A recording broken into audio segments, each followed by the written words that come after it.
We need to know how to knit and to purl to form a textile like this. This stitch that looks like V, it's called a knit stitch. This stitch that looks like this,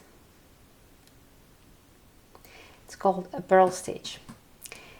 And because knitting has been existing for so many years, hundreds of years, there are really many ways to do this basic knit and to do this basic purl. My preferred method is what we call Continental when we knit and Norwegian when we purl. The reason I like it is just because it's very fast and it doesn't strain your hands too much. You have your yarn in the back on your left hand all the time. So then you can just move your right needle and make all the necessary movements, which allows you to sort of relax your hand here. The only thing you do is hold your thread in a specific tension that should be equal more or less on all rows here, and then you just work with your right needle. So let's do it. We just need to cast on the stitches. You can use the long tail cast on from the previous video. Then we need to adjust our tension. So in the Continental knitting style, the best way to do it is place your thread like this. So on top of your little finger, wrapping it around like this.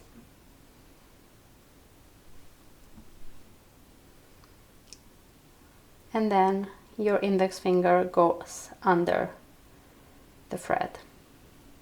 Let's do it again. So we place the thread over the little finger, and then we place index finger right under the yarn. And we start. The first stitch here is selvage stitch. I will explain a little bit more about it in the next video, but for now we just slip it purlwise. Now we have a knit stitch, so we need to do Continental knit. In order to do so, we have our yarn here in the back. We place the needle inside a little loop here, you can see, like this. We grab the yarn and we push it through the same loop, and we slip this stitch here away from our left needle. Let's do it again. Inserting our right needle inside the stitch in the loop, grabbing the yarn, pushing it through the loop, slipping the stitch.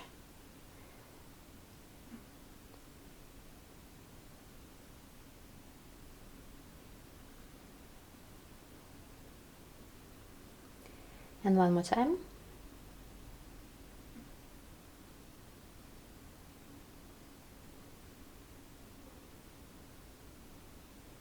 What I usually do with my thumb, at the same time I move the stitches closer.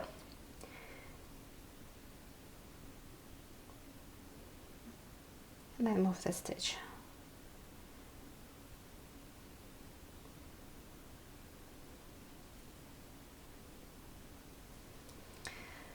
So then, once you're very familiar, I would recommend to practice it a few times. Then you can actually go very close and very quick. And then you can even watch TV or listen to audiobooks. This is such an easy movement because you don't have to move your yarn at all. You just move the needle, that it can go very quick.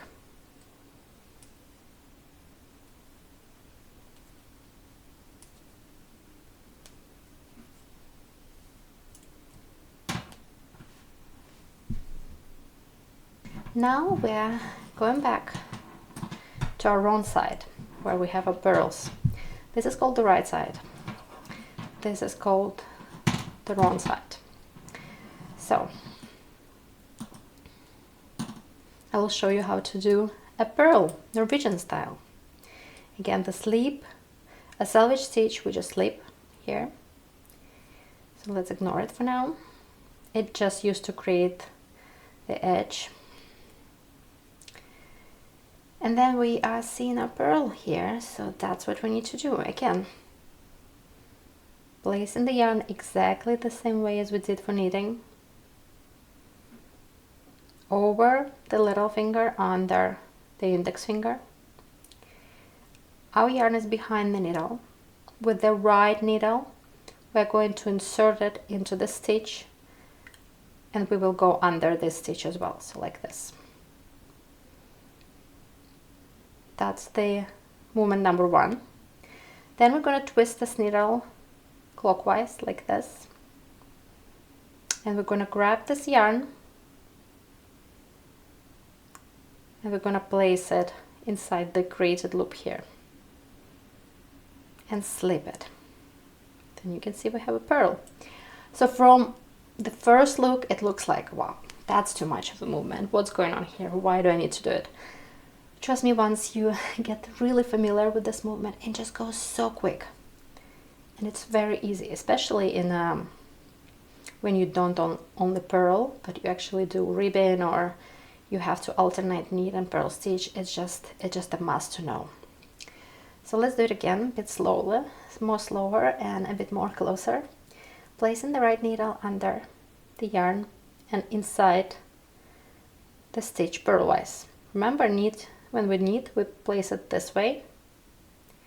When we purl, we place it sort of under, from above, yes, from top to down. So we do it like this. Twist it. You're twisting the stitch, and you're basically placing the yarn inside this hole like this, forming the purl stitch, which you just need to slip now, adjusting the tension. One more time, a bit quicker. That's it.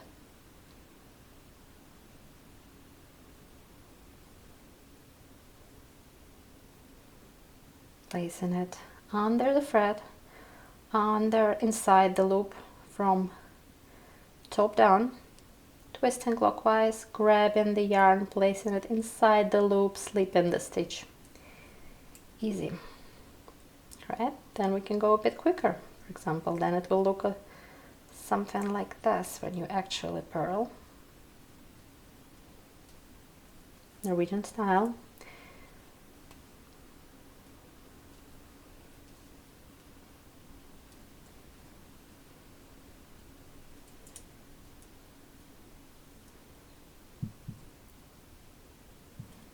Here we go.